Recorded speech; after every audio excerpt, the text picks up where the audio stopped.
Hello வணக்கம் மக்களே, இது நம்ம சேனல். நான் உங்கள் சந்திரன். இப்போ நம்ம எது பார்க்க போகிறோம்னா, தமிழக அரசியல் களம் உண்மையிலேயே ஒரு வேறு லெவல் அரசியல் களமாக இருக்குன்னு தாங்க நம்ம சொல்லணும்.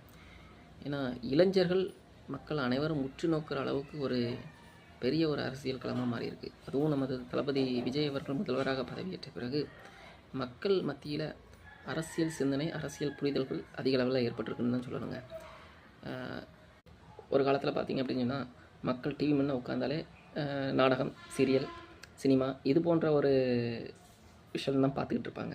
ஆனால் இப்போ தமிழக அரசியல் களத்தை பற்றி பார்க்குற அளவுக்கு மக்கள் மனசில் அரசியல் புரிதல் வந்திருக்கு. எப்படி சொல்லணும் அப்படின்னு சொன்னால், தமிழக அரசியல் கள சட்டமன்றம் அப்படிங்கிறது ஒரு காலத்தில் என்னங்கிறது யாருக்குமே தெரியாது. ஆனால் இப்போ அந்த சட்டமன்ற நிகழ்ச்சியை லைவ் ஷோவாக மக்கள் உட்கார்ந்து தெளிவாக பார்த்துக்கிட்டு இருக்காங்க. அந்த அளவுக்கு மக்கள் அரசியலில் சிந்தனை மேலோங்கி இருக்குது அப்படிங்கிறது நினைக்கும்போது ரொம்ப சந்தோஷமாக இருக்குது.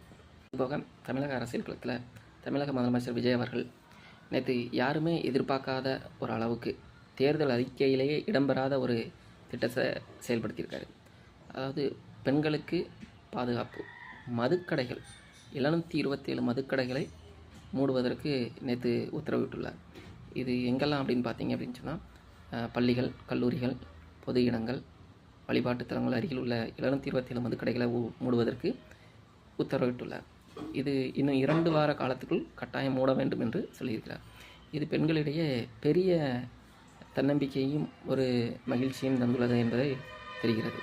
மேலும் தமிழக முதல்வர் தளபதி விஜய் அவர்கள் இலவசத்தை தாண்டி மக்கள் நலன், மக்கள் பாதுகாப்புக்கு தேவையான திட்டங்கள் என்னவோ அதை சிறந்த முறையில் செயல்படுத்தினாலே ரொம்ப சந்தோஷமாக தான் இருக்கும். மக்கள் இப்பொழுதைக்கு இலவசத்தை விரும்புகிறத விட மக்கள் பாதுகாப்பு, மற்ற மக்களுடைய அன்றாட தேவைக்கு என்ன செயல் திட்டங்கள் வேணுமோ அதை மட்டும்தான் விரும்புகிறாங்க. அதனால் முதலமைச்சர் அவர்கள் சிறந்த திட்டங்களை தீட்டி மக்களின் நலனை பாதுகாக்க வேண்டும். வாழ்த்துக்கள்.